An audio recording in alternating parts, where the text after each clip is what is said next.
ఈ మధ్య నాకు శ్రీరామచంద్రుల వారు వనవాసంలో వెళుతూ దర్శనమిచ్చారు.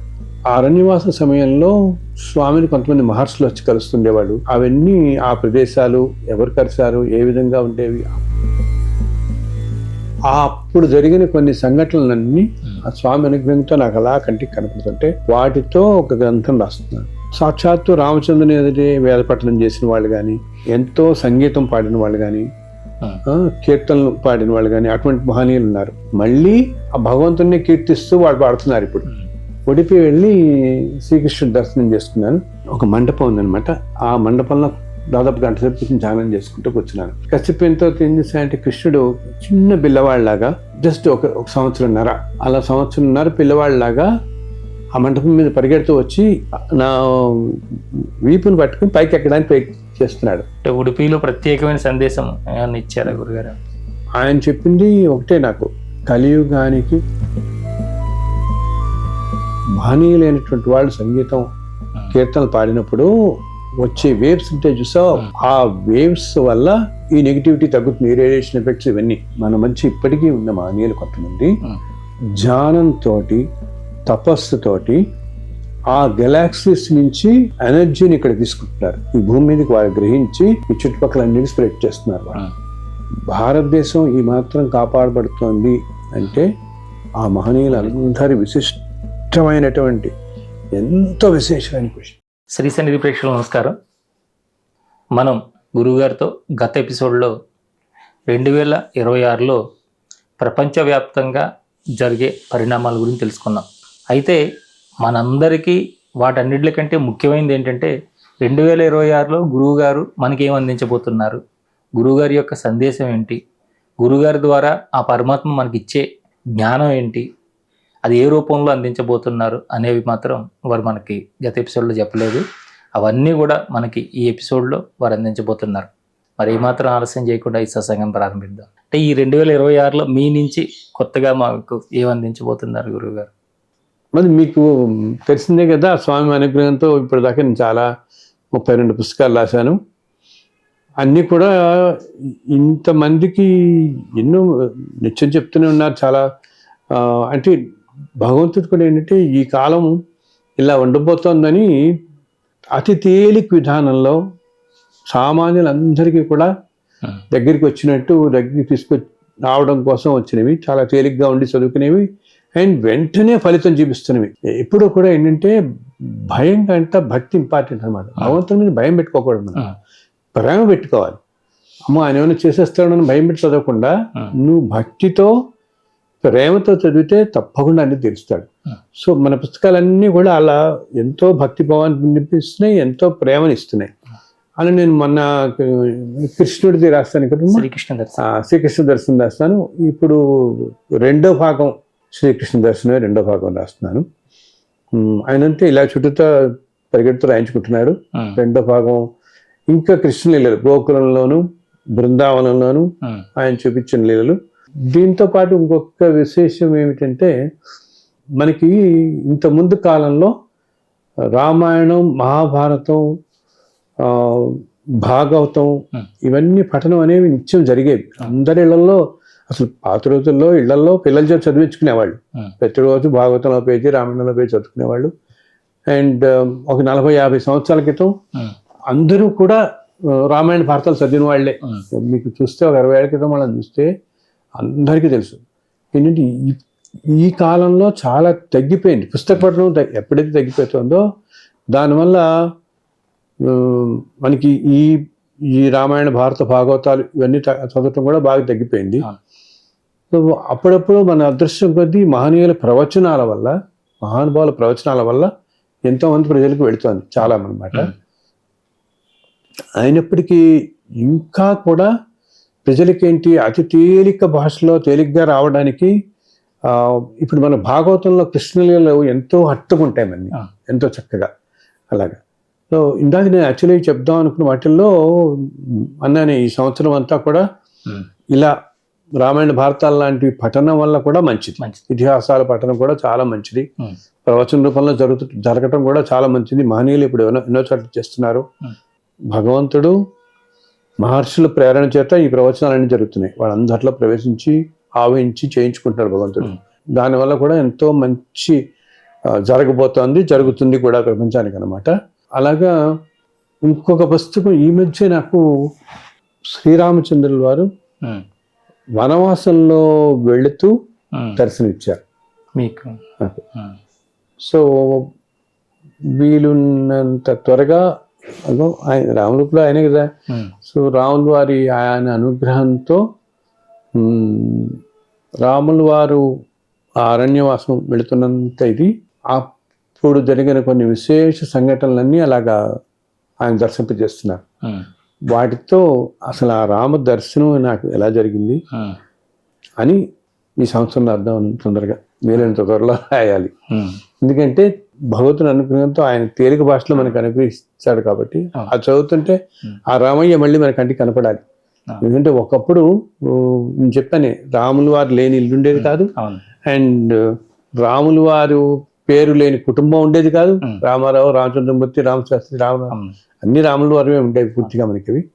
సో ఆ రామయ్య మళ్ళీ ప్రజల మధ్యకి చాలా గట్టిగా రావాలి. అది నాకు మీద పౌరజన్మ సుకృతం కొద్దీ ఆ మధ్య అది కూడా సీతాలక్ష్మణ సమేత రాముల వారు అది కూడా అరణ్యవాసంలో వెళుతూ ఒక ప్రదేశంలో వెళ్తున్నప్పుడు ఒక ప్రదేశం నుంచి నాకు ఆయన స్వామి దర్శనం అనుగ్రహించి, అప్పుడు ఆ అరణ్యవాస సమయంలో స్వామిని కొంతమంది మహర్షులు వచ్చి కలుస్తుండేవాడు. ఎన్నో ప్రదేశాల నుంచి స్వామి అలా వెళుతూ ఉండటం జరిగింది. అవన్నీ ఆ ప్రదేశాలు ఎవరు కలిశారు, ఏ విధంగా ఉండేవి, అప్పుడు ప్రకృతి ఎలా ఉండేది, అప్పుడు ఆ స్వామిని కలిసిన మహర్షులు వారు మహనీయులు కొంతమంది, ఇప్పుడు ప్రస్తుత జన్మలో మన మధ్య ఉన్న వాళ్ళు కూడా కొంతమంది ఉన్నారు. ఇవన్నీ ఎలా జరిగాయి, అసలు మనం అంతా అంటామే రామో విగ్రహం ధర్మ అని. ఆ రామచంద్రుల వారు ఎంత అద్భుతమూర్తి, ఎంత మనోహరమూర్తి అని వర్ణిస్తూ రాద్దామనే సంకల్పంలో ఉన్నాను.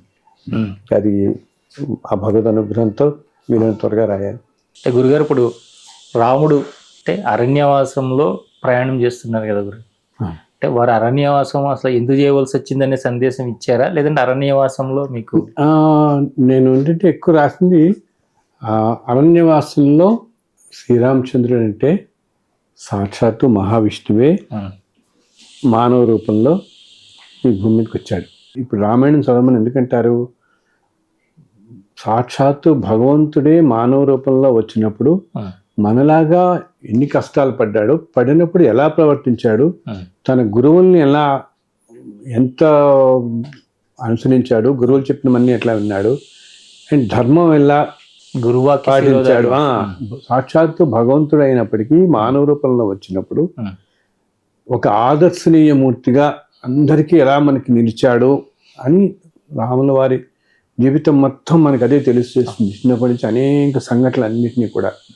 అలాగే పితృవాక్య పరిపాలన అదంటాం, అది ఈ కాలానికి ఎంతో ముఖ్యం. మన చిన్నప్పటి నుంచి మనం అదే వినేది ఏమిటి, పెద్దవాళ్ళ మాటలు వినండి, పెద్ద మాట అదే కదా చెప్పేది. అండ్ మనం ఎప్పుడు వింటాం మాతృదేవ పితృదేవ భవ, ఇవన్నీ మనం అన్నీ తెలిసినవే మనకి. అది ఇవన్నీ ఒక మనిషి జీవితంలో ధర్మంగా బతకటం అనేది ఎన్ని కష్టాలు వచ్చినప్పటికీ మనం ఎటువంటి పరిస్థితులను ధర్మం వదిలిపెట్టకూడదు అని మనందరికీ తాను ఆచరించి చూపించినటువంటి అవతారం రామ అవతారం. సో సాక్షాత్తు మహావిష్ణువే మరి అన్ని భోగభాగ్యాలు వదిలిపెట్టి వైకుంఠంలో ఓకే దుష్ట శిక్షణ కోసం శిష్య రక్షణ అది మనకు తెలుసు అని ఎత్తుతానంటాడు. మిగతా అవతారాలన్నీ ఏమిటి మనకి అంటే, ఇప్పుడు ఒక నరసింహ అవతారం ఉన్నా, కూర్మ అవతారం కానీ, ఇప్పుడు మత్స్య అవతారం కానీ, వరాహ అవతారం కానీ, అవన్నీ ఏంటంటే ఒక పర్పస్ కోసం వచ్చినవి. ఆ పర్పస్ కోసం వచ్చి అలా వెళ్ళిపోతాయి. అంతే, ఆ పర్పసే ఒక కారణం కోసం వచ్చి వెళ్ళిపోయిన అవతారం. ఇవేమిటి పూర్ణావతారం అన్నమాట. మొత్తం మానవుడిగా మానవుడి మధ్య సంచరించి మానవుడిగా జీవించి భగవంతుడు తను చేసే పనులతో ఒక మనిషి ఎలా జీవించాలి అని చెప్పడం కోసం. అందుకనే ఇప్పటికీ రామాయణం అనేది ఇలా నిలిచింది. ఇంత పవిత్ర కార్యంగా ఎన్ని యుగాలైనప్పటికీ కూడా రామాయణం ఇలా నిలిచి మనందరికీ రాముడు ఆదర్శ పురుషుడు అంటే అది కారణం. సో దాంట్లో అన్నిటికంటే ఏంటి, ఒక మహా చక్రవర్తిగా ఎన్నో భాగభాగ్యాలు అనుభవించవలసిన వాడు అరణ్యానికి వచ్చి అరణ్యంలో అన్నీ వదిలేసి మామూలు ఈ వస్త్రాలు ధరించి అరణ్యంలో ఎటువంటి ఏంటి మీకు రాజభోగాల దగ్గర నుంచి వదిలేసి మామూలు అతి సామాన్యమైన కంటే కూడా కష్టమైన జీవితం గడిపాడు ఆయన. ఇన్ని సంవత్సరాలు అరణ్యవాసంలో ఆయన వెళుతున్నప్పుడు ఎన్నెన్నో సంఘటనలు జరుగుంటాయి కదా.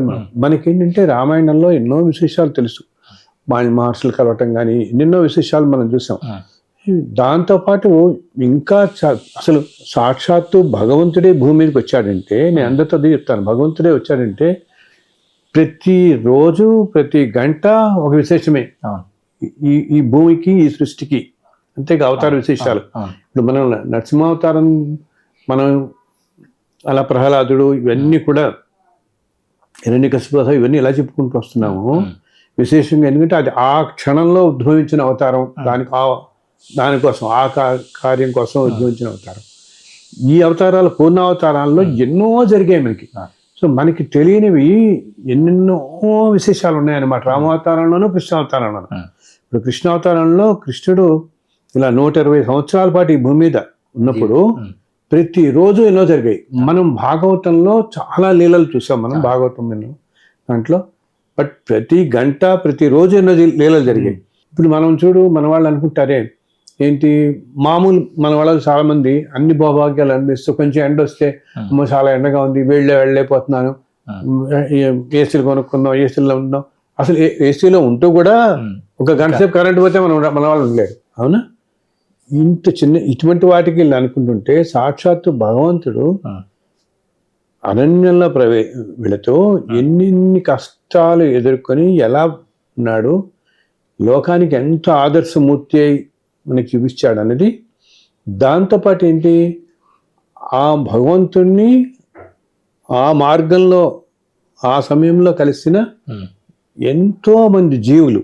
నేను జీవులు అంటాను నేను, ఎందుకని మనుషులనే కాదు, కేవలం కొంతమంది మహర్షులు వచ్చి ఆయన కలిశారు, కొంతమంది పెద్ద గురుకులాల నుంచి వచ్చి రాముల వారిని కలిశారు. మధ్యలో గురుకులాలలో ఉన్న అధ్యాపకులు, పిల్లలు, వేదాధ్యయనం చేస్తున్న విద్యార్థులు, వాళ్ళు కూడా వచ్చి రామచంద్రుని వాళ్ళని దర్శించుకుని వెళ్ళిన వారు అన్నమాట మధ్యలో.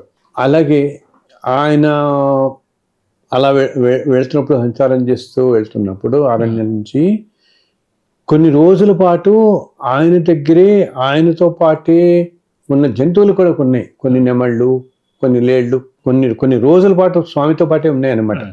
అవన్నీ ఇప్పుడు ఒక మహనీయుడి సాన్నిహిత్యంలో మనం ఉంటేనే మన అంటామే మన ప్రారంభకర్మ ఎంతో నశించిపోతుంది, ఎన్నో జన్మల ప్రారంభికం నశించింది. అటువంటిది సాక్షాత్తు ఆ భగవంతుడి సాన్నిధ్యంలోనే గడిపిన వాళ్ళు ఎంత పుణ్యజీవులై ఉంటారు. సో అటువంటి వాళ్ళు తర్వాత కాలంలో ద్వాపరయుగంలో కూడా పుట్టారు. ఆ తర్వాత ద్వాపరయుగం వచ్చింది కదా, ద్వాపరయుగంలో కూడా జన్మించి ఇప్పటి కాలంలో మన మధ్య కూడా ఉన్నవాళ్ళు ఉన్నవారు. అంటే త్రేతాయుగం లాంటి వాళ్ళు, రాముల వారిని చూసిన వాళ్ళు, ఆ స్వామి అలా వెళుతున్నప్పుడు, సీతాదేవితో వెళుతున్నప్పుడు శ్రీరామచంద్రుని సీతాలక్ష్మణ సహితంగా చూసిన వాళ్ళు కూడా మన మధ్య ఉన్నారు. బట్ ఏంటంటే వాళ్ళకి తెలియదు, గ్రహింపు, మనకి పాత జన్మలు గ్రహింపు కలగదు. కానీ వారు అత్యుత్తమమైనటువంటి సంస్కారంతో జీవిస్తున్నారు మన మధ్య. ఇప్పుడు దేనికి తడబడకుండా, ఎటువంటి కష్టాలు వచ్చినా ఏమొచ్చినా తట్టుకుంటూ, ఏమంటాం, అతి వినయంగా ఎంతో సంస్కారంతో, విశేషమైన సంస్కారంతో మన మధ్య బతుకుతున్నారు. ఎందుకంటే వాళ్ళు సాక్షాత్తు భగవంతుడి సాన్నిధ్యంలో అన్ని రోజులు గడిపారు కాబట్టి.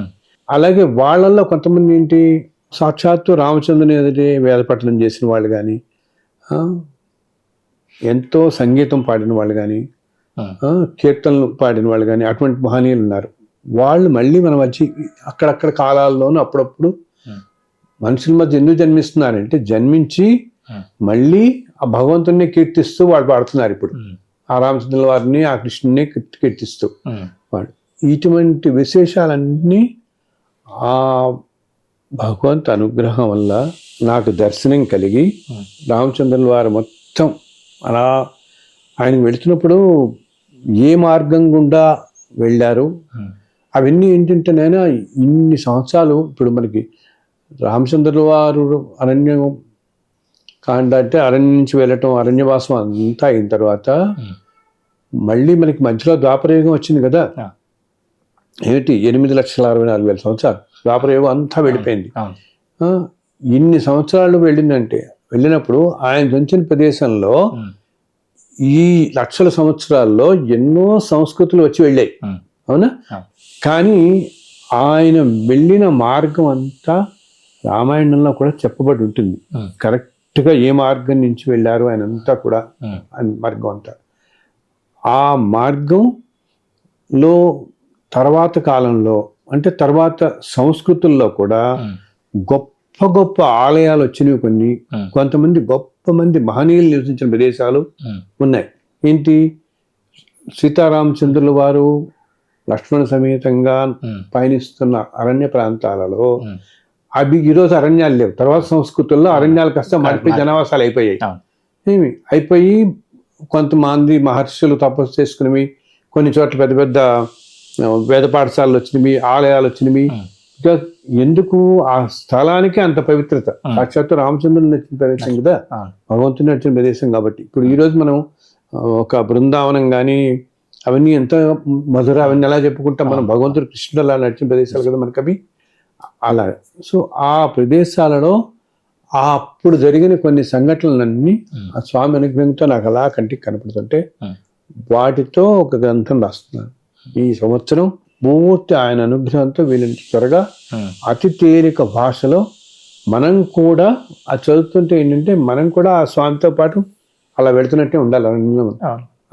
అంతటి దివ్యానుభూతి మనకి కలగాలి. అది పూర్తిగా ఆయన అనుగ్రహం తప్ప మరొకటి కాదు. రాజ్యంలో ఉండే కంటే కూడా అరణ్యంలో ఉంటే కనుక పశుపక్షాదుల్ని అక్కడ ఉన్నటువంటి అనేక రకాల జీవరాశుల్ని ప్రకృతిని కూడా ఆయన అనుగ్రహించాడు. అంతటిని అనుగ్రహించి అసలు సామాన్య మానవుడికి ఒక ఆదర్శంగా నిలిచాడు ఆయన మనందరికీ కూడా. సో అప్పుడు ఆ అరణ్యవాసంలో జరిగిన కొన్ని సంఘటనలు, కొన్ని విశేషమైనటువంటివి అవన్నీ ఆ స్వామి దానివల్ల నాకు అలా దర్శనం అంటే ఒక దృష్టి రూపంలో అలా కనపడుతుంటాయి.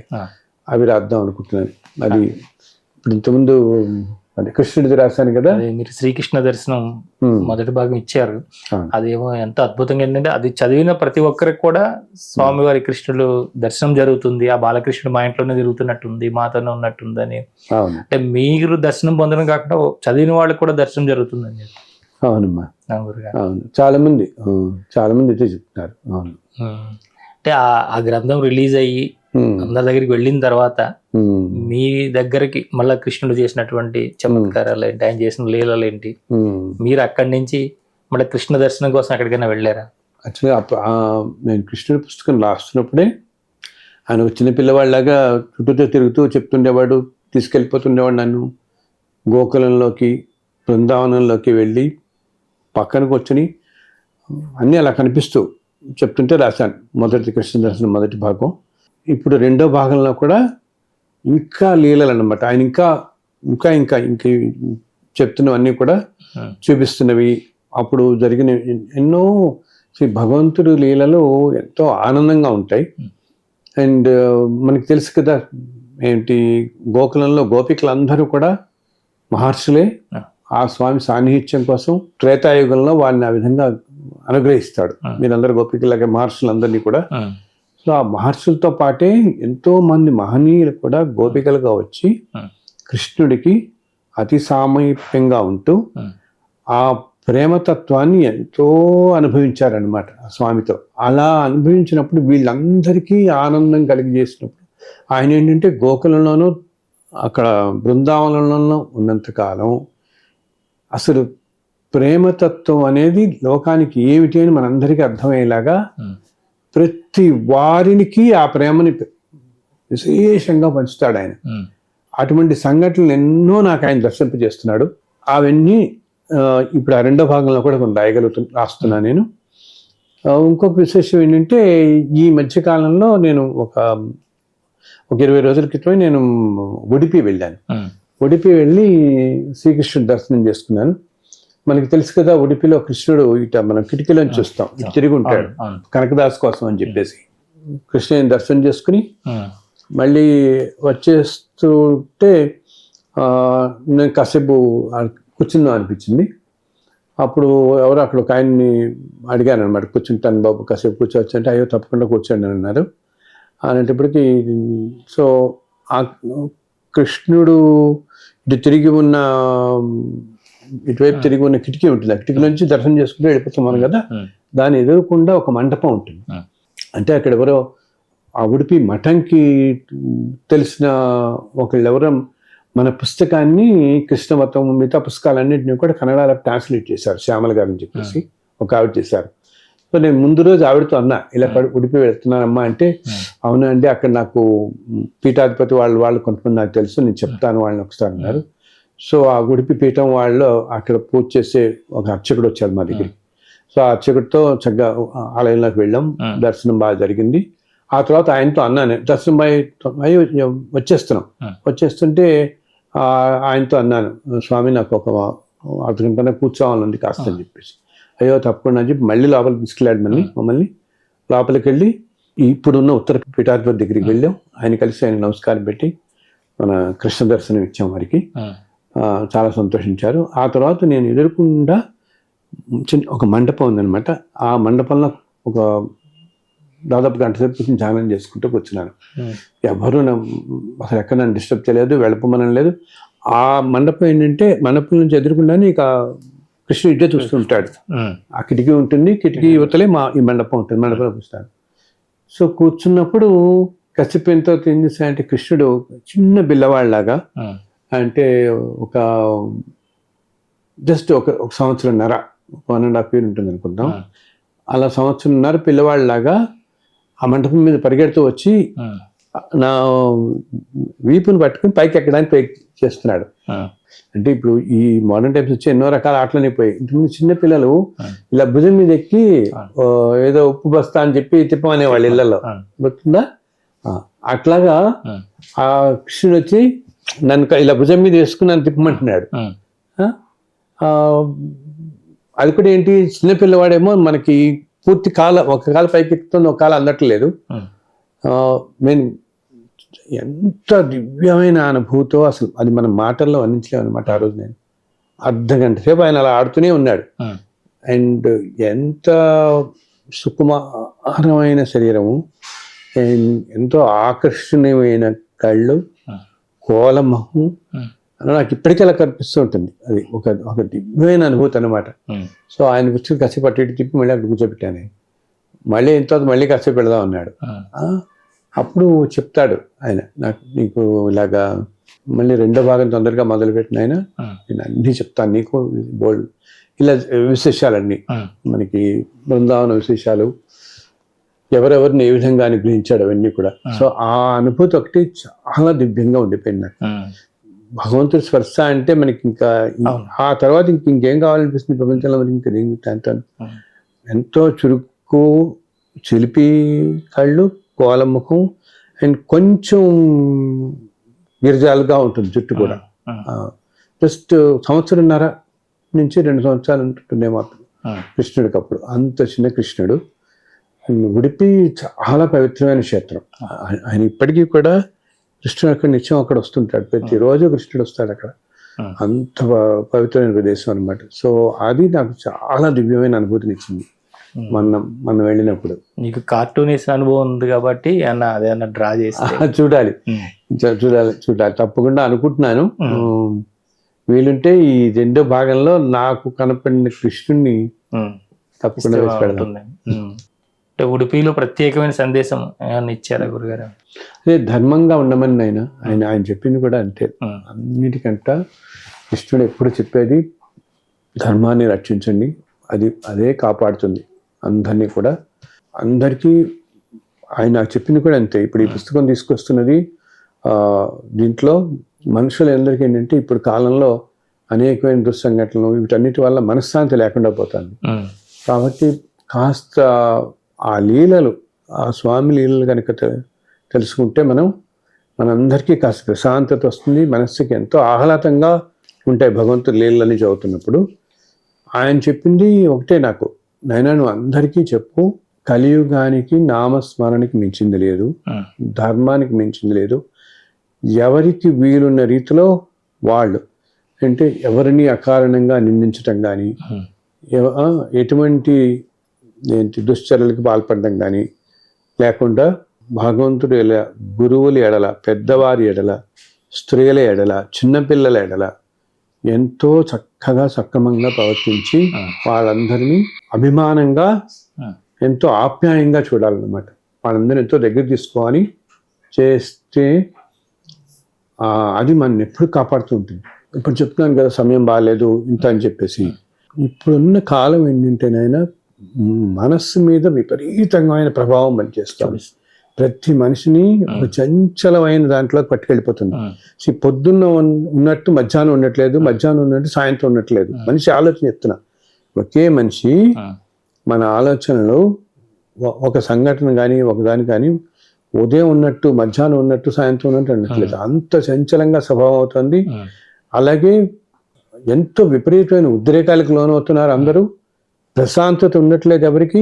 ఇదేమిటి, వాళ్ళు ఎంతో చదువుకున్న వాళ్ళు అయి ఉండొచ్చు, పండితులు అయి ఉండొచ్చు, ఎంతో విజ్ఞానం ఉన్న వాళ్ళు ఉండొచ్చు, ఎంతో మహనీయుల్ని సైతం ఇప్పుడున్న పరిస్థితులు అంతగా ప్రభావితం చేస్తున్నాయి అన్నమాట. అటువంటి మహనీయులని అంత మనసుని ప్రభావం చేస్తుంటే మామూలు మనుషుల సంగతి ఎట్లా ఉంటుంది? అసలు దీని గురించి ఇంకోటి ఏం చేస్తున్నారు మహనీయులు కొంతమంది అంటే, ఒక విశేషం చెప్పాలి మీకు. ఈ ప్రపంచం అంతా ఇప్పుడు ఈ లాస్ట్ 2-3 సంవత్సరాల నుంచి చెప్పాను, నెగిటివిటీ బాగా ఎక్కువైపోయింది. దానివల్లనే ఎన్నో అకృత్యాలు, పసిపిల్లల మీద, స్త్రీల మీద, ఎన్ని రకాల అకృత్యాలన్నీ చూస్తున్నాం కదా మనం. సో దీంతో పాటు ఏమైంది, మనకి టెక్నాలజీ అంతా పెరిగి మనం ఎప్పుడు కూడా ఇప్పుడు ఈ వైఫై ఇవన్నీ వింటున్నాం కదా, వైఫై అన్నా వేవ్సే కదా ఇవన్నీ. సో ప్రస్తుతం మనం ఇట్లా మాట్లాడుతున్నా, చూస్తున్నా, చేస్తున్నా, ఎంత చుట్టూతా వేవ్సే ఉన్నాయి.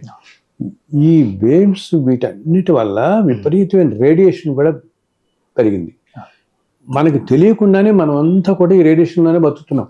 దానివల్ల ఇంత అనారోగ్యాలకు లోనవటం, అండ్ మనం మైండ్ మీద కూడా ఇంత నెగిటివ్ ఎఫెక్ట్ చూపించడం ఈ వేవ్స్ వల్ల. దీంతో పాటు ఏమైంది, ఎన్నో చోట్ల ఈ న్యూక్లియర్ పవర్ ప్లాంట్స్ అవన్నీ ఉన్నాయి. వాటి నుంచి చాలా రేడియేషన్ వస్తుంది. అన్ని దేశాలు అన్ని కూడా మనకి బయటికి చెప్పరు ఎంత అవుతుంది ఏమిటని. అండ్ ప్రపంచంలో ఈ న్యూక్లియర్ పవర్ నేషన్స్ అంటారు, వాళ్ళందరి దగ్గర కలిపి కనీసం ఒక 5-6 వేల కంటే ఎక్కువ అణుబాంబులు ఉన్నాయి వీళ్ళందరి దగ్గర. వాటిల్లోంచి ఆల్రెడీ కొన్ని చోట్ల నుంచి న్యూక్లియర్ రేడియేషన్ లీక్ అవుతుంది ప్లాంట్ వాటిలోంచి. వీటన్నిటి వల్ల చాలా నెగిటివిటీ ఉండటం వల్లనే ఈ మనుషులు అనే సామాన్యులు కూడా ఎన్నో రకాల అనారోగ్యాలకి లోనవుతుంటారు. ఇది ఆఫ్సెట్ అవ్వాలంటే ఎలాగా, ఆ నెగిటివ్ వేవ్స్, నెగిటివ్ ఎనర్జీ మనం పాజిటివ్ వేవ్స్ నేను పంపించాలి. అది ఎట్లాగవుతుంది, ఒకటి సంగీతం ద్వారా. నువ్వు సంగీతంలో కొన్ని రాగాల వల్ల మహనీయులైనటువంటి వాళ్ళు సంగీతం కీర్తనలు పాడినప్పుడు వచ్చే వేవ్స్ ఉంటే చూసావు, కొన్ని గొప్ప రాగాల వల్ల వచ్చి ఆ వేవ్స్ వల్ల ఇది కొంచెం ఈ నెగిటివిటీ తగ్గుతుంది, రేడియేషన్ ఎఫెక్ట్స్ ఇవన్నీ. అందుకని మన వాళ్ళు చెప్తారు, పాత రోజుల్లో మహానుభావులైన వాళ్ళు ఎంతో పెద్ద కచేరీలు ఏర్పాటు చేసేవాళ్ళు. ఆ కచేరీల వల్ల ఏంటంటే ఆ మహనీయుల నుంచి వచ్చే ఆ శబ్ద తరంగాలకి బ్రహ్మాండమైన శక్తి ఉండేది. అసలు ఆ రోజుల్లో ఏంటంటే ప్రతి సంవత్సరం కూడా పెద్ద ఎత్తున కచేరీలు ఏర్పాటు చేసేవాళ్ళు. ఇప్పుడు ఏమవుతుంది, ఇంత రేడియేషన్, ఇంత నెగిటివిటీ రావటం వల్ల, దానివల్ల నేచర్ కూడా డిస్టర్బ్ అవటంతో ఈ వేవ్స్, ఇప్పుడు సముద్రాలన్నీ ప్రకృతి వైపరీత్యాలు వస్తున్నాయి. ఆ ఎనర్జీ వల్ల భూమి లోపల పర్లన్నీ డిస్టర్బ్ అవటంతో మన భూకంపాలు అదంతా కూడా ఎనర్జీ రిలీజ్ అవుతుంది. భూకంపం అన్నప్పుడు ఎనర్జీ రిలీజ్ అవుతుంది. ఇవి ఇంకా చాలా రాబోతాయి పెద్ద ఎత్తున అన్నమాట. ఇప్పుడు హిమాలయ రీజియన్లో కింద ప్లేట్స్ అన్ని ఇలా కదులుతున్నాయి. అది కనుక ఏదైనా కొంచెం పొరపాటున, అంటే ఏదైనా జరిగితే ఇంకా కొన్ని లక్షలు కొన్ని కోట్ల ప్రజా నష్టం జరుగుతుంది. ఉమ్, ఇవన్నీ జరగకుండా ఉండడం కోసం కొంతమంది మహనీయులు ఉమ్, ఒక విశేషమైనది చెప్తున్నారు. మనకి కనపడుతుంది ఇప్పుడు ఈ సూర్యచంద్రులు, ఉమ్, ఈ గ్రహాలు, ఈ వ్యవస్థతో పాటే అసలు ఈ సృష్టిలో ఎన్నో గెలాక్సీస్ ఉన్నాయి. ఈ విశ్వంలో మన కంటికి కనపడనివి, మనకి తెలియనివి. ఉమ్, మనం మామూలుగా ఈ లోకాలు ఉన్నాయి, 14 లోకాలు ఇవన్నీ వింటామే. ఇలా ఎన్నెన్నో గెలాక్సీస్ ఉన్నాయి. వాటిల్లో అన్నిటిలో ఉమ్, విపరీతమైన శక్తి దాగుంది అనమాట. ఉమ్, సో ఈ మహనీయులు మన మధ్య ఇప్పటికీ ఉన్న మహనీయులు కొంతమంది, ఉమ్, వారు ఏం చేస్తున్నారంటే ధ్యానంతో, తపస్సుతోటి ఆ గెలాక్సీస్ నుంచి ఉమ్, ఎనర్జీని ఇక్కడ తీసుకుంటున్నారు. ఈ భూమి మీదకి వారు గ్రహించి ఉమ్, ఈ చుట్టుపక్కల అన్నిటి స్ప్రెడ్ చేస్తున్నారు, వాళ్ళు ఉమ్, ప్రసరింపజేస్తున్నారు. దానివల్ల ఈ మాత్రం మనందరం ఈ మాత్రం క్షేమంగా ఉన్నాం. ఉమ్, ముఖ్యంగా భారతదేశం ఈ మాత్రం కాపాడబడుతోంది అంటే ఆ మహనీయులందరి విశిష్టమైనటువంటి ఎంతో విశేషమైన కృషి. ఉమ్, వారు అటువంటి వారు నేను ఇంతకుముందు చేసిన కార్యక్రమం అని చెప్పుకున్నాను. 400 మంది ప్రస్తుతం ఈ భూమి మీదే ఉన్నారు, రకరకాల ప్రదేశాలు. వారు ఏంటంటే ఇప్పుడు ఇంత రేడియేషన్ని తగ్గించాలి. ఈ అణుధార్మిక శక్తి అంటామే, ఇటువంటి రేడియేషన్ అన్ని తగ్గించడం వల్ల మన వాళ్ళు ఇప్పుడు మామూలుగా వాళ్ళకి అర్థమయ్యేలా చెప్పాలంటే, ఇంతకుముందు ఈ మైక్రోవేవ్ టవర్స్ అన్నీ పెట్టేవాళ్ళు. ఆ టవర్స్ ఉన్న చోట్ల కొన్ని చోట్ల చాలా మంది తర్వాత తెలిసింది ఆ చుట్టుపక్కల బిల్డింగ్లలో కొంతమంది క్యాన్సర్స్ వచ్చాయని విన్నాం కదా మనం. ఇప్పుడు ఎవరు పెట్టనట్లేదు కమ్యూనిటీస్లో అసలు. కానీ ఈ 5-6 సంవత్సరాల్లో ఇంకా ఎన్ని కోట్లు వచ్చేసాయి, మొబైల్ ఫోన్స్ ఎన్ని వచ్చేసాయి. ఎక్కడ పోయినా ఎక్కడ పోయినా ఇదే కదా, సెల్ టవర్ పెట్టకపోయినా మొబైల్ అయితే కావాలి, మొబైల్ నెట్వర్క్ మొబైల్ కావాలి. సో ఎంతో రేడియేషన్లోకి వెళ్ళిపోయి మనం. అండ్ ఇంకా ఎన్నో రకాలుగా ఈ రేడియేషన్ రావటంతో దీన్ని ఆఫ్సెట్ చేయటం కోసమని,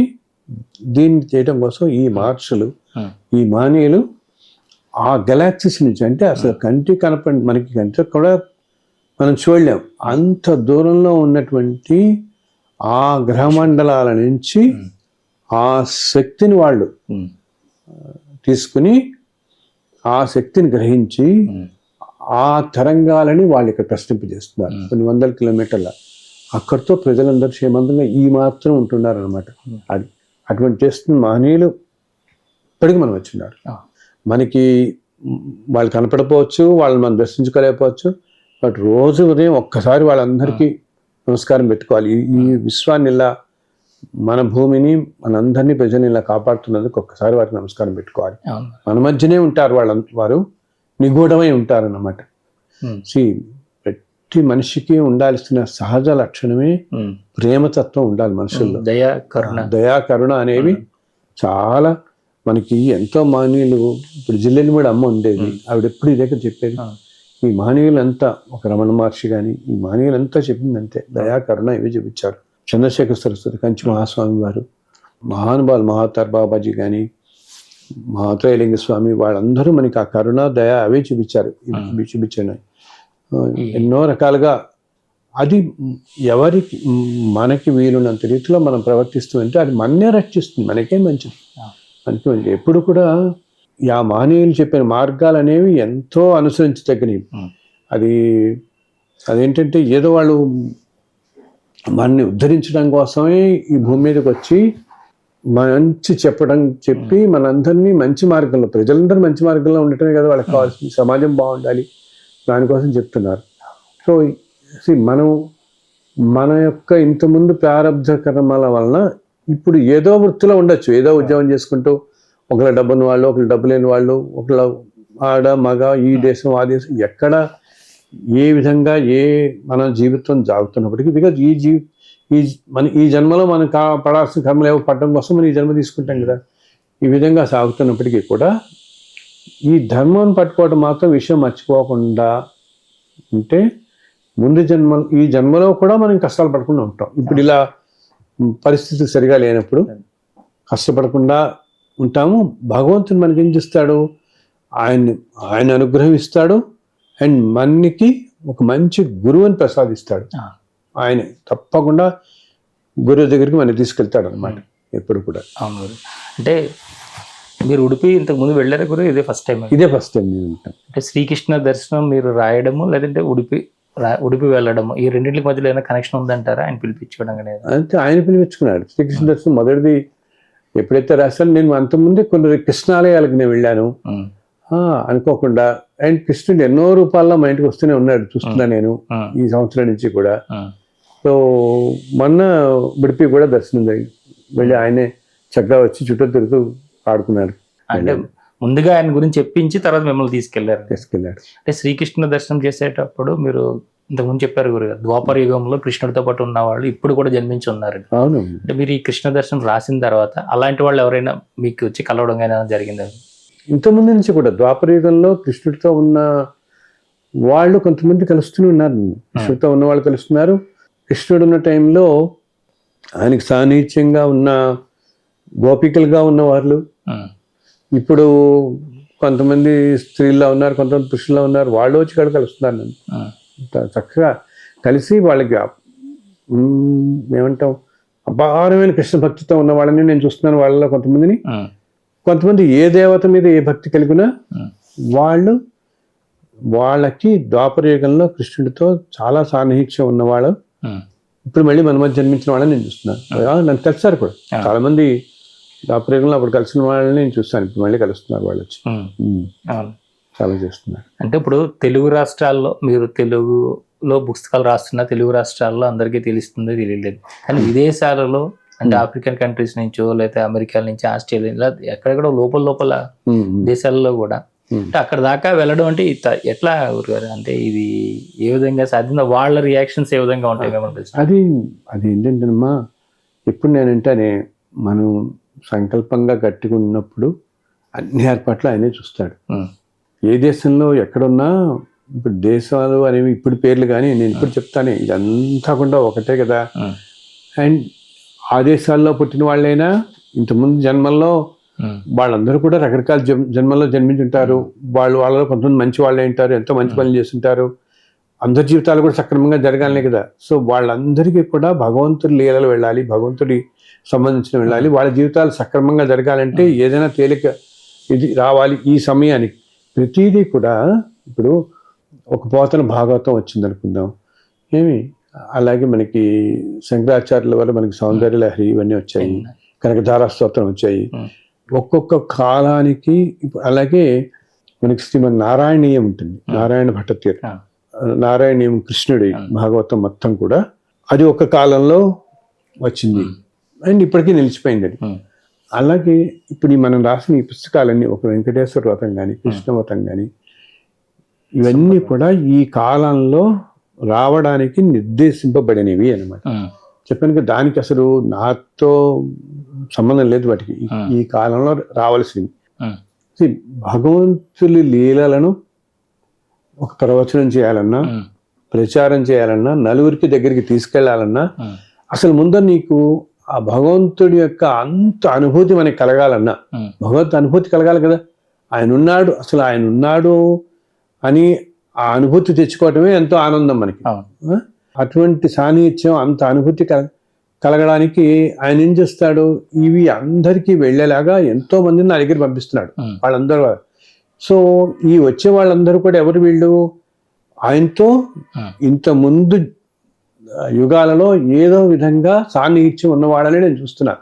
చాలా ఎక్కువ చేస్తున్న వాళ్ళని నాకు అమెరికా నుంచి కానీ ఇక్కడ మన దగ్గర కానీ ఎంతో మందికి పంచుతున్న వాళ్ళు, ఎంతో మంది చేరవేస్తున్న వాళ్ళు, వాళ్ళు ఎన్నో అనుభవాలు పొందుతున్న వాళ్ళు, వాళ్ళలో కొంతమందిని సాక్షాత్తు నేను శ్రీకృష్ణుడు ఉన్నప్పుడు ఆ కృష్ణుడితో పాటు అప్పుడు అంతా గోకులం కదా, గోకులంలో యాదవులు ఉండేవాడు. యశోద ఇంటి పక్కన ఎంతో మంది యాదవులు ఉండేవాళ్ళు. వాళ్ళల్లో కొంతమంది అప్పుడు యాదవులుగా జన్మించి రోజు ఉదయం కృష్ణుడు ఆడుకోవడానికి వెళ్తుంటే కృష్ణుడు చూసిన వాళ్ళు, చిన్న పిల్లలు ఉండేవాళ్ళు. ఆ పిల్లలు వీళ్ళు కృష్ణుడు రోజు వెళ్ళి ఆడుకుంటూ ఉండేవాళ్ళు. ఆ పక్కన వెళ్తూ బయటంతా అడవి ఉండేది, అడవికి వెళ్ళి ఆడుకునేవాళ్ళు రోజు పొద్దునుంచి. ఈ ఆలమందులు అన్నీ తోలుకుంటూ వెళ్ళేవాళ్ళు. అలా జన్మించిన వాళ్ళు ఉన్నారే. ఇప్పుడు ఆ ఊళ్ళో కృష్ణుడు జన్మదినం రోజు ఎంతో వైభవంగా జరిగే విశేషాలు అక్కడ అన్ని అక్కడ అనమాట. ఎంతో మంది వచ్చేవాడు. సో అలా వచ్చినప్పుడు ఆయన చూసిన వాళ్ళు, ఆయనతో పాటు ఆడుకున్న వాళ్ళు రోజు, లేకపోతే ఆయన ఒక్కరోజు బయటకు వెళ్ళినప్పుడు ఎవరింటికల్లా వెళ్ళి వీళ్ళు మనం వెన్న దింగిలించాలని వింటుంటాం కదా, అవును. అలా వెన్న తీసుకుంటున్నప్పుడు ఆ గోపికలు చూడటం వాళ్ళని. అలాగే కొంతమంది ఏంటి, ఈ గోపికలందరూ కృష్ణుని వెనకాల వెళ్తుంటే కొంతమంది యాదవులు, వీళ్ళందరూ భర్తలు యాదవులు ఉంటారు కదా, అవును. వాళ్ళందరూ ఎవరు, వాళ్ళందరికీ సాన్నిధ్యం కొంతమంది వాళ్ళలో కృష్ణుడికి, ఇలా ఎంతో మంది ఉన్నారు. ఆ తర్వాత కాలంలో ఇంకా ఆయన పాండవులు, ఇదంతా రేపల్లె వాసులు అంతా, ఇదంతా చిన్నప్పటిది ఇదంతా. నేను ఈ గోకులం బృందావనం దాకా.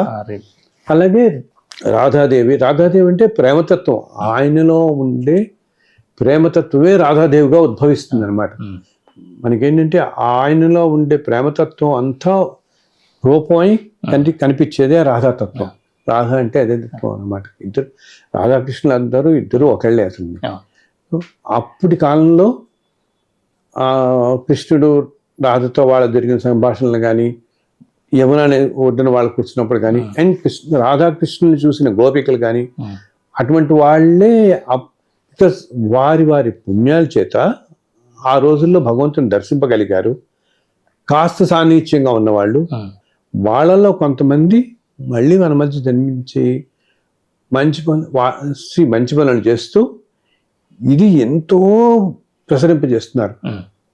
నాకు ఇంకొక ఇది కూడా ఏంటంటే, ఇప్పుడు ఈ పుస్తకాలు కానీ, ఇప్పుడు నేను రాసిన ఈ కృష్ణ దర్శనం, ఇప్పుడు రాయబోయే ఈ శ్రీరామ దర్శనం, నేను శ్రీమద్ యుగ దర్శనం అని ఒక పుస్తకం రాశాను, తెలుసు కదా. ఆ యుగ దర్శనం అని ఏమిటి, ఇన్ని యుగాల్లో జరిగిన మనకి తెలియని సంఘటనలు కొన్ని రాశాను. వాటిలో అప్పుడు ఉన్న వాళ్ళు కానీ, ఇవన్నీ కూడా ముందు కాలాలకి అవసరమై ఇప్పుడు వచ్చినవి అనమాట లోకానికి. ఇవన్నీ దాంట్లో మనకు అసలు ఏమాత్రం నిమిత్తం మాత్రం దీంట్లో ఆ ప్రవాహం ఆ పైనుంచి దేవలోకాల నుంచి, మహర్షుల నుంచి, ఆ దివ్యశక్తి నుంచి వచ్చినవి. అది లోకానికి అందింపబడడం కోసం వచ్చాయి. ఇది వెళ్ళటం అంటావా అందరికీ. ఇప్పుడు ఈరోజు నారాయణ ఎలా వెళ్ళింది ప్రపంచం అంతా వచ్చింది. అలాగే ఇప్పుడు అందరూ వీరందరి వల్ల ప్రపంచం అంతా వ్యాప్తి చెందుతూనే, అండ్ వీటన్నిటి ఉద్దేశం కూడా సమాజహితం. ప్రపంచం అంతా కూడా సర్వజీవకోటి బాగుంటారని.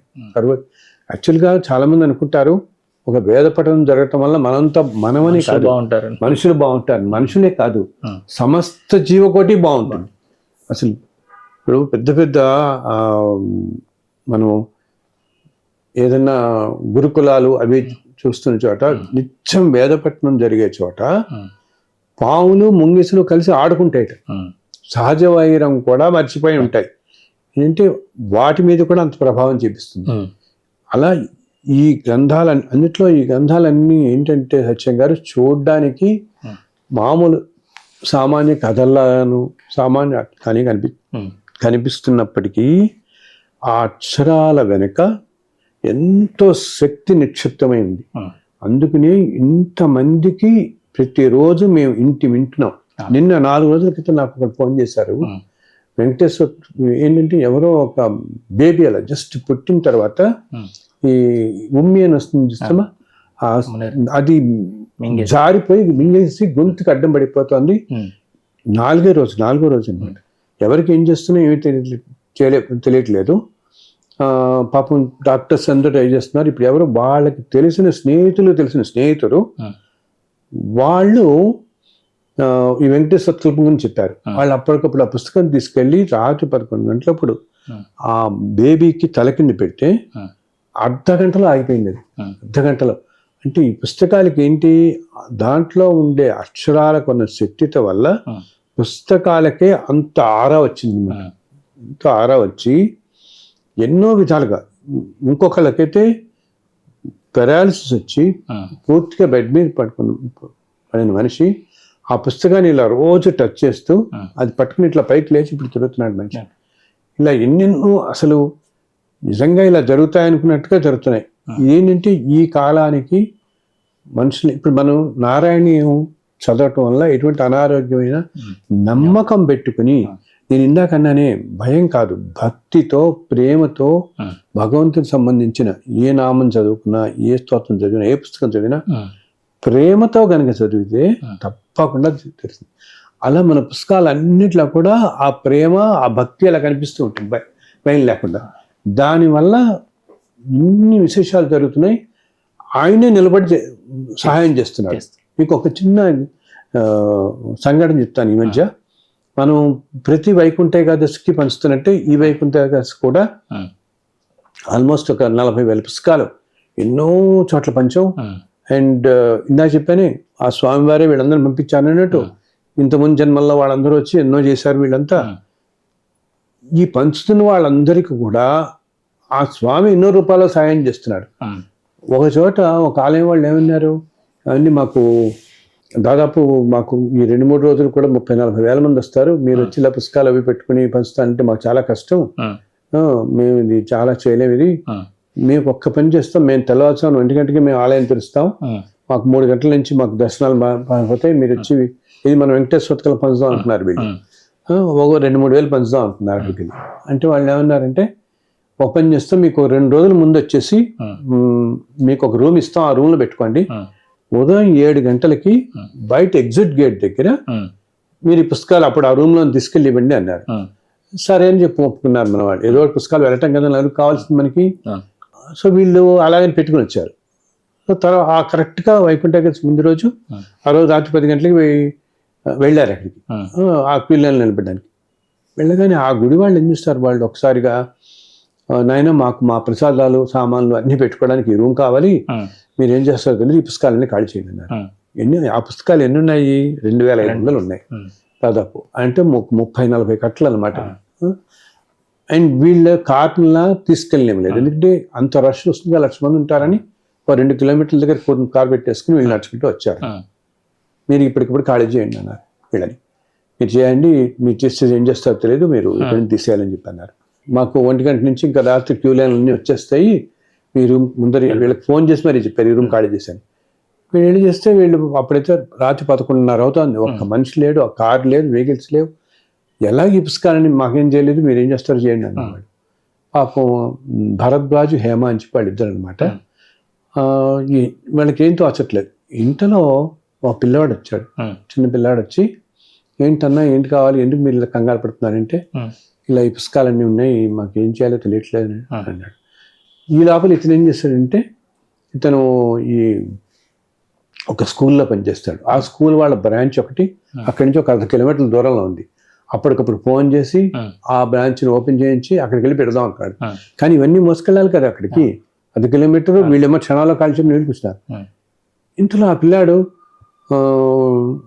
అన్నాడు, ఇలా అని చెప్పారు. అవునా నాయన, ఏం లేదు, మేము ఈ పుస్తకాలన్నీ తీసుకెళ్ళాలనుకుంటున్నాం, వీళ్ళతో ఇక్కడ నుంచి తీసుకెళ్ళమన్నా, మేము ఉదయం పంచాలి ఇక్కడ, వీళ్ళేమంటే ఓ అన్న ఏమి టెన్షన్ పడకన్నా, మా అన్న ఉన్నాడు, అన్నం తీసుకొస్తానేనని ఇంకో పిల్లాన్ని తీసుకొచ్చాడు.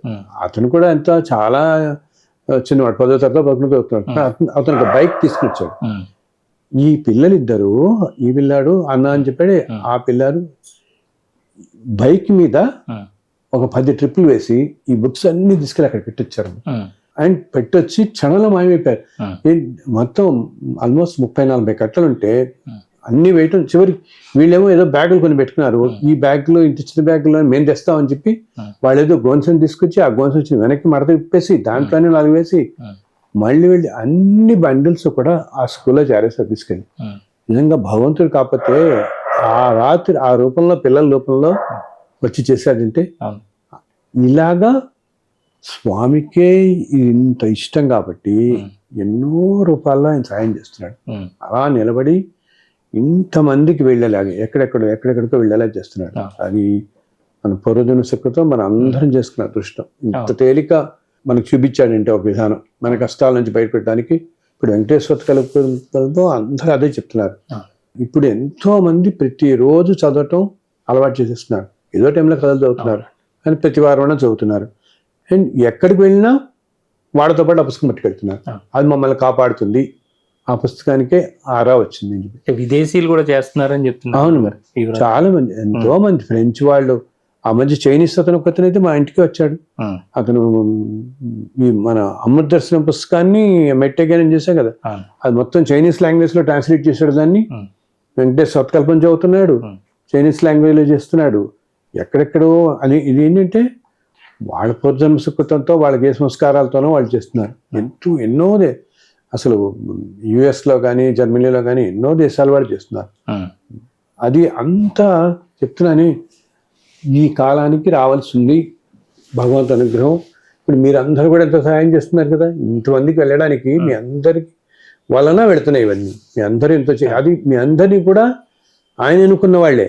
ఆయన ఎవరు ఇప్పుడు ఇన్ని కోట్ల మంది ఉంటే కొంతమంది దీనికి ఇంత యజ్ఞానికి ముందుకు వచ్చేస్తున్నారే.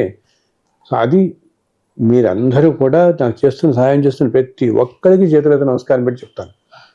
మీ అందరినీ ఆ స్వామి ఎన్నుకని మీ చేతి చేయించుకుంటున్నాడు కాబట్టి ఇంత విశేషంగా వెళ్ళింది అందరికి కూడా, ఆయనకి అంత దగ్గర కాబట్టి.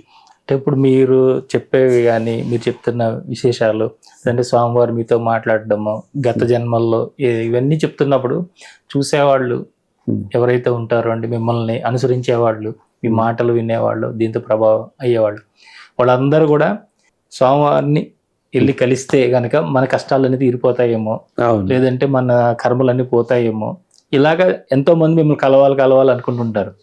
అంటే నిజంగానే ఇక్కడికి వచ్చి మిమ్మల్ని కలిసినంత మాత్రానే వారి కర్మలు తీరిపోయి వాళ్ళ కష్టాలు తీరిపోతాయి గురుగారు? అలా కాదమ్మా. అదేంటంటే మనకి ఎప్పుడు కూడా ఏమంటే మనకి భగవంతుడు అనేవాడు ఎక్కడో ఉంటాడు కాబట్టి మనిషి రూపంలో మనకి ఎవరైనా సహాయం చేస్తే మనం భగవంతుడిగా భావిస్తాం కదా. ఏ సహాయం చేసిన వాళ్ళనే భావిస్తాం. మనకు సహాయం చేస్తే ఆయన భగవంతుల్లా వచ్చాడు, ఇదే మాట్లాడతాం కదా మనం, భగవంతుల్లా వచ్చాడు అని అనుకుంటాం. ఇప్పుడు మనం ఏమవుతుంది, ఈ వతకల్పం పుస్తకం ఉంది, దానివల్ల వాళ్ళకి ఏదైనా మంచి జరిగిందనుకో వెంటనే వాళ్ళకి ఎంతో ఆనందపడిపోతూ వచ్చి మన ఒక్కసారి చూడాలి, మన దగ్గర కూర్చున్న వాళ్ళు. కొంతమంది ఏంటంటే ఒకసారి వచ్చి వెళ్ళిన వాళ్ళు వాళ్ళ అనుభవాలు వాళ్ళు చెప్పటం. దానివల్ల ఒకటి ఏంటంటే నాకు అది చివరికి ఏంటంటే ఒక వ్యక్తి ఆరాధన లాగా వెళ్ళిపోకూడదు. అది చాలా అస్సలు వెళ్ళకూడదు. మిమ్మల్ని కలవకపోతే ఇంకా వాళ్ళకి ఏదో కోల్పోయినట్టు, లేదు మమ్మల్ని ఏళ్ళు చేసినట్టు ఇలా ఉన్నారు కదా. మరి ఇప్పుడు అడుగుతుంటారు, కొన్ని లక్షల మంది అడుగుతున్నారు. అవును, బట్ కష్టం కదమ్మా అందరికి. సో బట్ నేను చెప్తున్నాను కదా, మీ దగ్గర అందరి దగ్గర చక్కగా పుస్తకాలు ఉన్నాయి. ఆ స్వామి ఎప్పుడు మీతోనే ఉంటాడు. నేను ఎప్పుడు ప్రతిరోజు ఉదయం మీ అందరి తరఫున స్వామిని ప్రార్థిస్తాను అండ్ మీ అందరినీ తలుచుకుంటాను కూడా. నా దగ్గరకు వచ్చి ప్రతి ఒక్కళ్ళని తలుచుకుంటాను. నేను ప్రతి ఒక్కరితో మాట్లాడటం నాకు సాధ్యపడకపోదు, కానీ ప్రతి వాళ్ళకి కలవటం. బట్ ఇప్పుడు ఇలా చేస్తున్న వాళ్ళని కానీ అందరినీ కూడా, నన్ను ఒక్కసారి కలిసిన వాళ్ళనైనా నాకు గుర్తుంటారు వాళ్ళందరినీ. ఆయన అసలు కలవకపోయినా అనుకుంటారు. ఇప్పుడు నాకు నిన్నెవరో ఒక ఆవిడ ఆస్ట్రేలియా నుంచి మెసేజ్ పెట్టారు, 3 రోజుల నుంచి మీరు మా ఇంట్లోనే దొరుకుతున్నారండి, మా ఇంటికి వచ్చి వెళ్ళారండి మీరు అంటుంటారు. సో వాళ్ళ భావాలు బట్టి వాళ్ళకి మనం ఏమంటాం, మనం ఉన్న అనుభూతి కలుగుతుంది వాళ్ళకి కూడా. మనం ఒక మనిషి మనం అన్ని చోటికి వెళ్ళలేం కదా అంతా. అండ్ అదేంటంటే అది వాళ్ళకి ఏంటంటే ఎలా చెప్పాలంటే, ఈ పుస్తకాలు చదువుతున్నప్పుడు వాళ్ళ జరుగుతున్న దివ్యమైన అనుభూతుల వల్ల వాళ్ళకి అలా అనిపిస్తుంది, వచ్చి మన దగ్గర కాసేపు కూర్చోవాలి, కాసేపు మనతో మాట్లాడాలని. అప్పటికి సాధ్యమైనంతమంది నేను పిలుస్తున్నాను వీలున్నంత వరకు. అంటే పిలిచినా మీరు ఒక్కొక్కరి దగ్గర దాదాపు గంటన్నర చేస్తారు కాబట్టి రోజుకి 2-3 గంటలు ఎక్కువ కలవాలి. అంతే రోజు మా అయితే 4 పిలుస్తున్నాను నేను. అలా ఉంటా కూడా ఇప్పటికీ ఇంకా కొన్ని వేల మంది ఉన్నారు సచిన్ గారు. ఎన్ని మెయిల్స్ ఎంతమందో ఉన్నారనమాట. సో అందరికీ మనం ఈ సమయంలో కష్టం కదా ఇంతమందిని కలగలటం.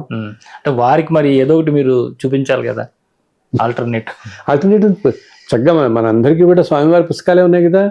ఆ పుస్తకాలు తలుచుకుంటూ చేస్తే ఆయన ఇంపార్టెంట్, మనదేముంది దీంట్లో ఇక్కడ. అసలు అన్నిటికంటే ఆ పురుషోత్తముడు ఆయన. నేను రోజు ప్రార్థించేది ఆయన్ని. మీరందరూ కూడా చక్కగా ఆయనే ప్రార్థించండి, ఆయనే తలుచుకోండి. ఆయన ఎప్పుడు మిమ్మల్ని చల్లగా చూస్తూనే ఉంటాడు. అండ్ ఈ పుస్తకాల రూపంలో మన మధ్య ఉన్నాడు ఆయన. ఆ పుస్తకం రూపంలో ఆయన, ఆ పుస్తకం ఒకసారి కళ్ళకత్తుకుంటే ఆయన దర్శనం అయినంత, ఆయన దర్శనమే ఇస్తున్నాడు చాలా మంది కూడా. ఆయన దర్శనం అయినంత భాగ్యం అనుగ్రహం కూడా మనకి కలుగుతుంది. ఎవరైతే ఈ వెంకటేశ్వర వ్రతకల్పం కానీ మీరు ఇచ్చినటువంటి గ్రంథాల రూపంలో ఆ స్వామివారి లీలలు తెలుసుకుంటూ ఉన్నారు. అలాగే కృష్ణ దర్శనంలో, శ్రీకృష్ణ దర్శనంలో మొత్తం కృష్ణుడినే వాళ్ళ ఇంటికి తీసుకెళ్ళిపోయారు మీరు. కొంతమంది చెప్తున్నారు అది చదువుతుంటే అలా నిద్రలోకి వెళ్ళిపోతే కృష్ణుడు వచ్చి లేపుతున్నాడు. కొంతమందికి అసలు వేణు వినిపిస్తుంది, వేణునాదం వాళ్ళ ఇళ్లలో చదువుతున్న వాళ్ళు. చెప్పాలంటే మీకు ఇన్ని పుస్తకాల్లో నేను ఏ పుస్తకము ఇంత తొందరగా నేను ప్రచురించలేదు. నేను ఫస్ట్ టైము 3000 ప్రింట్ చేశాను సత్యం గారు. 3000 ఇంకా ఏంటి, నా దగ్గర మా మేనమావలు వాళ్ళు మన బంధువులు ఇలాగ మీలాగా ఆప్తులుగా కావాల్సిన వాళ్ళందరికీ వెళ్లకుండానే 20 రోజుల్లో 3000 అయిపోయాయి. నేనేం చేస్తాను, నేను ఒకటి అనుకున్నాను అనమాట, రెండో భాగం కూడా తీసుకొచ్చి మొత్తం మనకి ఒక భాగవతం లాగా ఆ ఫీల్ రావాలి. ఒక 40 చాప్టర్స్ చదివితే ఇంకా అసలు దాంట్లోకి వెళ్ళిపోతాం మనం, అలా ఉండేది తీసుకొద్దామని రెండోసారి మళ్ళీ 3000 ప్రింట్ చేశా. యాక్చువల్గా 5000 అనుకున్నామండి. ఆ 3000 కూడా మళ్ళీ 20 రోజులు అయిపోతున్నాయి. ఒక్కొక్కళ్ళు మాకు 10 కావాలి 20 కావాలనుకోవడం, చదువుతున్నప్పుడు అద్భుతమైన అనుభూతులు వెళ్ళటం అనమాట. అక్కడితో ఆ తర్వాత నేను 5000 ప్రింట్ చేశాను. మళ్ళీ ఇప్పుడు 5000 ప్రింట్ చేస్తున్నాం. అంటే జస్ట్ ఈ 2-3 నెలల్లోనే 16,000 నేను ప్రింట్ చేశాను. అసలు ఏ పుస్తకం నేను ఇలా ప్రింట్ చేయలేదు. ప్రతి పుస్తకం 6 నెలలకు ఒకసారి 5,000 10,000 అలా ప్రింట్ చేయటం కానీ ప్రతి నెల నేను 5,000 ప్రింట్ చేయాల్సి వస్తుంది కృష్ణుడిది. అసలు ఎంత ఆశ్చర్యం. చాలా మంది చెప్తున్నారు. నేను ఎవరింటికి వెళ్తే వాళ్ళ ఇంట్లో పని అమ్మాయి అనమాట. ఆ అమ్మాయికి ఇచ్చారు ఈ కృష్ణ దర్శన పుస్తకం వాళ్ళు. అమ్మాయి నేను వెళ్ళగానే వచ్చి అంటోంది, గురుగారు మీ పుస్తకం ఎంత బాగుంది, అసలు ఎంత తన్మయత్నం అంటే ఎప్పుడు నేను మొదలుపెట్టినా నా నిద్ర వచ్చేస్తానంట. 2 చాప్టర్లు చదివితే అసలు అలా కృష్ణయ్య దాంట్లోకి వెళ్ళిపోతున్నాను, నేను కూడా గోకులంలోకి వెళ్ళిపోతున్నాను. ఎంతో మంది ఇది చెప్తున్నారు. మేము కూడా దాంట్లోకి వెళ్ళిపోతున్నట్టే ఉంటుంది. ఆ బృందావనంలో తిరుగుతున్నట్టు మాకు కూడా వస్తాం. అది ఆ అక్షరాల్లో ఉన్న శక్తి, ఆ కృష్ణయ్యలో ఉన్న ఆ ప్రేమ తత్వం, అంతా దాంట్లోకి అలా ప్రవహించింది మనకంతా కూడా. అందుకని వీళ్ళంత త్వరలో ఆ రెండో భాగం కూడా రాద్దామని ఉంది నాకు, ఆయన అనుగ్రహంతో. అంటే ఇప్పుడు మీ గ్రంథాల ద్వారా దగ్గరైన భక్తులు, స్వామివారి భక్తులు, అలాగే మీరు ఇచ్చినటువంటి ఇంటర్వ్యూస్ ద్వారా కానీ ఎంతో మంది ప్రపంచవ్యాప్తంగా అందరు కనెక్ట్ అయి ఉన్నారు కదా గురుగారు. అంటే వాళ్ళందరి తరపున ఇప్పుడు చూస్తున్న వాళ్ళు ప్రేక్షకుల తరపున ఒక విన్నపం మీదే చేస్తున్నా. ప్రతిరోజు మీరు ఏదైనా 1 నిమిషం పాటు ఆ భగవంతుడి సందేశం వీళ్ళందరి కోసం మీరు ఇస్తే 1 నిమిషం వీడియో అన్నారు. అందరు ఈ రోజు మా గురించి గురువు గారు చూసుకున్నారు, వారు ఉన్నారు అనేది ఒకటి ఉంటుంది కదా భావన. చూద్దాం, ప్రయత్నిద్దాం, తప్పకుండా ప్రయత్నిద్దాం. ఒకసారి అడగాలనుకుంటున్నా మిమ్మల్ని, మీరు ఏదైతే హిమాలయాల్లో ఉండి కొన్ని జన్మకి మీ సాధన చేశారో, అప్పుడు మీతో పాటు ఉన్నటువంటి శిష్యవర్గం ఒక్కొక్కరు మీ దగ్గర చేరుతూ ఉన్నారు అంటారు. అది పూర్తయిందా గురుగారు? ఇంకా రావాల్సిన వాళ్ళు ఉన్నారు? ఇంకా ఉన్నారు. ఇంకా ఒక 12 మంది ఉన్నారు. ఇంకా 12 మంది ఉన్నారు. ఒకటి సత్యం గారు, నేను మరొకసారి మీ అందరికీ ప్రోగ్రాం ద్వారా చెప్పదలుచుకుంది అంటే, నాకు ఏమంటాం వ్యక్తిగతంగా ఈ వ్యక్తి ఆరాధన అనేది ఉండకూడదు. ఓకే, ఇప్పుడు ఈ పుస్తకాలు వచ్చాయి, ఈ రచనలు వచ్చాయి, ఇవన్నీ వచ్చాయంటే ఒక వెంకటేశ్వర కల్పం అనుకుందాం, లేకపోతే వెంకటేశ్వర దర్శనం, భజ శ్రీనివాసం, కృష్ణుడివి, ఈ లీలలన్నీ లోకానికి రావడానికి నిర్దేశమై ఉందంతే. అంతేగాని నాతో అసలు సంబంధం లేదు వీటికి ఏమి కూడా. ఏదో ఒక రూపంలో రావాలి కదా, రాసేవడానికి ఒక వ్యక్తి కావాలి, ఒక ఇది కావాలి కాబట్టి రాయటం జరిగింది. కానీ ఇది ఏంటి, ఎప్పుడు కూడా మనం వ్యక్తుల మీద మనం ఆరాధన పెట్టుకోకూడదు, అస్సలు పెట్టుకోకూడదు. భగవంతుడి మీద పెట్టుకోవాలి. మన భక్తి, మన ప్రేమ అంతా కూడా ఆయన తత్వం, ఆయన మీద ఉండాలి. కానీ మనం అంటే అది మానవ సహజం. మనం ఇప్పుడు ఓ గురువుని కలుద్దాం అని అనిపిస్తుంది, మనకు కలుద్దాం అనిపించడం పాపం, అది దాంట్లో తప్పలేదు, మానవ సహజమే అది. బట్ సాధ్యం కాదు. కలవలేనంత మాత్రాన నిరుత్సాహపడకుండా ఎప్పుడూ చెప్తాను కదా. ఇప్పుడు నేనంటే ఇలా మీకు కనిపిస్తున్నాను, ఇప్పుడు కనపడిన వాళ్ళు ఎంతమంది మన ఇలా ఉంటారు కదా. చాలా సంతోషం గురుగారు. చాలా అద్భుతమైనటువంటి ఎన్నో ఆ భగవంతుని లీలలు. అంటే ఒక భాగవతం చదువుతుంటే ఎలా ఉంటుందో ఆ భగవంతుని లీలలు తెలుసుకోవడం కదా. మొత్తం భాగవతం అంతా కూడా ఆ లీలలే. కాబట్టి మీతో సత్సంగం కూడా అదే ఆ భగవంతుని లీలలే మనం మాట్లాడుకుంటూ ఉంటాము. ఇది కూడా ఒక భాగవత కార్యక్రమంగా జరిగింది. చాలా చాలా సంతోషం గురుగారు. అంతా చాలా చాలా సంతోషించి అదంతా కూడా ఆయన అనుగ్రహం, ఆయన పేరున ఆయనే మంచిది మాట్లాడిస్తాడు. అంతా వింటుంటాడు, అంతా మాట్లాడిస్తాడు.